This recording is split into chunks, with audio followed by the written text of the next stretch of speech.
Sa Kristyanismo, si Maria ang ina ni Jesus, ang anak ng Diyos. Maraming tao nagtatanong kung siya ba ay Diyos din.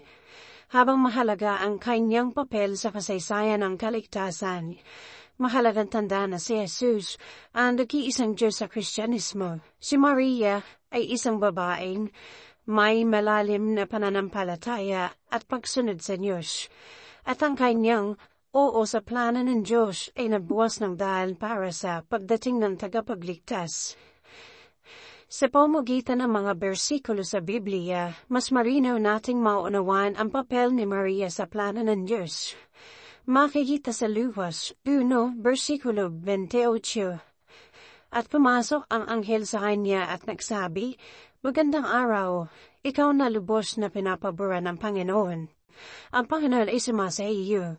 Ang bersikulo na ito ay nagpapakita na si Maria ay napili ng Diyos upang gampanan ang isang mahalagang papel. Sa Lucas 1, versikulo 30 hanggang 31, at sinabi ng anghel sa kanya, "Huwag kang matakot, Maria, sapagkat nakasumpong ka ng biyaya sa Diyos. Maglilihi ka at manganganak ng isang anak na lalaki, at tatawagan mo siyang Jesus." Dito ipinahayag ang misyon ni Maria bilang ina ni Jesus, ang anak ng Diyos. Sa Lucas 1, versikulo 38, at sinabi ni Maria, "Narito ako'y alipin ng Panginoon, mangyari sa akin ang ayon sa iyong salita." Pangtugon ni Maria ay nagpapakita ng kanyang malalim na pananampalataya at pagsunod sa Diyos. Sa Lucas 1, versikulo 48 hanggang 49. "Sapagkat ang mapangyarihan ay gumawa ng dakilang mga bagay sa akin, at banal ang kanyang pangalan. Ang kanyang awa ay sa lahat ng salinlahi sa mga natatakot sa kanya." Sa mga bersikulo na ito, ipinakita ni Maria ang kanyang pasasalamat sa Diyos dahil sa kanyang biyaya at ang kanyang pagtitiwala sa kanyang plano.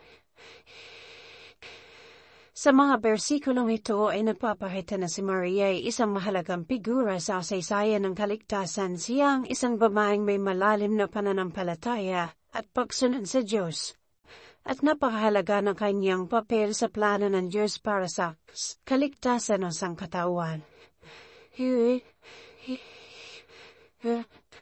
Si Maria ay ang ina ni Jesus, ang anak ng Diyos.